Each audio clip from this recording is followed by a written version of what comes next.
that they kill the cows. It's stated in Śrīmad-Bhāgavatam that someone who kills a cow has to take birth as a worm in stool one time for every hair on that cow. So just imagine, for so many thousands and millions of births, they're going to be taking birth as a worm in a stool. There's going to be a lot of stool. A lot of worms, So, try to understand. A human being in the Earth planet can commit so many sinful activities that his whole future is compromised. His whole spiritual life is just completely ruined. Not only the people who kill the cows, the people who dress the meat, pack it, ship it, store it, sell it, and everyone who profits from that trade all have to bear a share of that karma. See? You see why this Western civilization is so poisonous and so demoniac and so horrible? Have you ever seen a slaughterhouse? Just to look at a film, the animal protection people, the PETA people, they put out some films of slaughterhouse.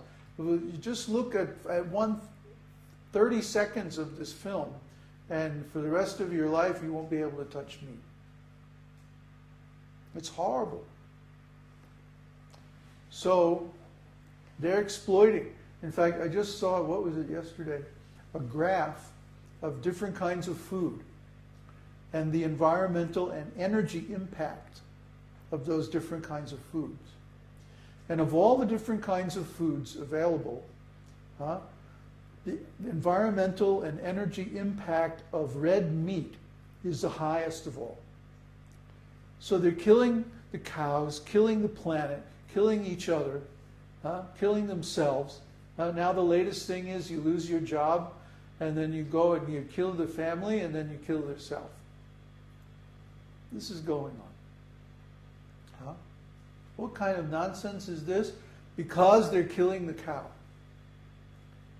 They're killing the cow, therefore they are also of the same violent mentality towards themselves, towards others. See? Once you start killing, where do you stop? Where does it stop? The Bible says, "Thou shalt not kill," but none of those rascals follow it. So what can we say? Yes, Krishna is the protector of the cows. But if they don't follow Krishna, then they have to go to hell for a long, long time. We keep trying to tell people this is very important, but only a few want to listen. But what can we do? People have free will. Even Krishna doesn't interfere with their free will. If they want to go to hell, that's okay. There's ample facility. Just like the cows that they raise for meat don't give much milk. Or the milk they give is poor quality, not fit for human consumption. So they breed a special kind of cow. It's not a real cow. A real cow gives nice, rich, ample milk. More than required for calves. That's a real cow. But the cows that they have now, we see them when we go down the street here. They keep them in their pastures. And they're just sort of real stupid. I mean, they're like a goat, actually. They're kind of stupid like that. They don't have the nice consciousness and the nice qualities of a real cow. But a real cow, I mean, is a very wonderful animal. I used to live, when I was at New Talavan, I had a tent out by this lake in the middle of a very large pasture. And there was something like 125 bulls in this pasture. I never once had a problem with them. Never once. I lived in the middle of all these cows, all these bulls. They separate the bulls and the females, you know, so that we don't have too many calves. We already had too many cows. We didn't want any more. But anyway, never had a problem with them. And they're very social. They would come around and, you know, they would like keep the grass trimmed around my tent, you know. I'd hear them in the middle of the night. They graze all night. 2 or 3 o'clock in the morning, I'd hear.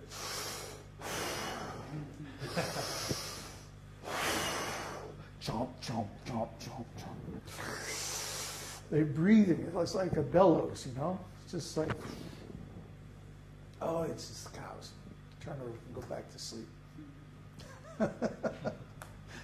Cows are wonderful. Why anybody would want to kill a cow? It's just beyond comprehension. Especially since vegetarian food, prasadam especially, is so tasty and satisfying.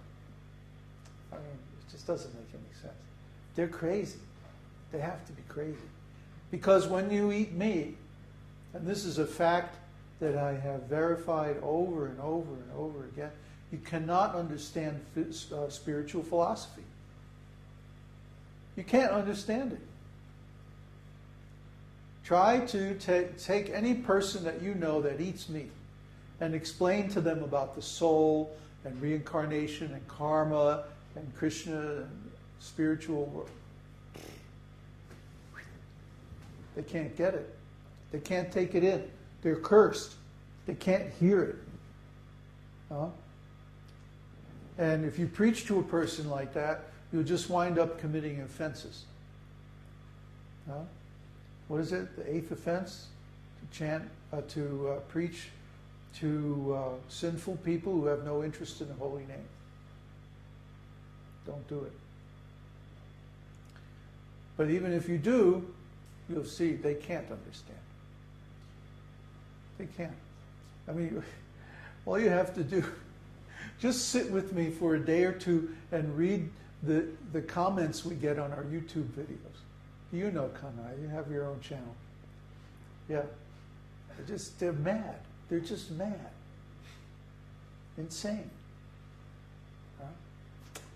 So, yeah, Govinda is there, but they don't worship Govinda. They don't accept Govinda. And that's their disease. Okay, next.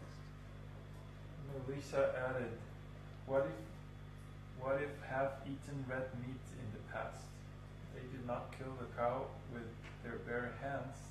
Do they suffer the same karma for buying the product of murder at the grocery store? Yeah, I covered that. Okay. I have a question about the song. You do? Yeah. Bhaktivinoda Thakur is a very advanced devotee. So, why would he sing of the pastimes in this world if he could easily sing pastimes in the spiritual world? Well, we have a hard enough time understanding the pastimes that Krishna reveals in this world. So it is a preaching? It's for preaching. Yeah, it's for preaching. The pastimes in the spiritual world are so confidential that it's better not to discuss them. It's better to keep them just between the devotee and the Lord. And it's also very personal between devotee and Lord. Well, that's what confidential means. And they see different parts of the spiritual world. Not everyone Yeah. sees the same thing. Right. Yeah.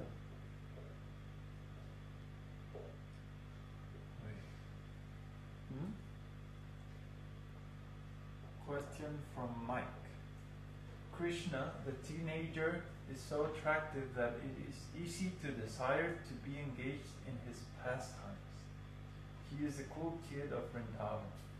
How do we avoid the desire to try and become the cool kid, though, such as wanting the excitement and comedy of stealing butter or dancing with the gopis, and instead always desire to serve him as part of those pastimes? Krishna is so attractive, I can understand why so many people want to be like him.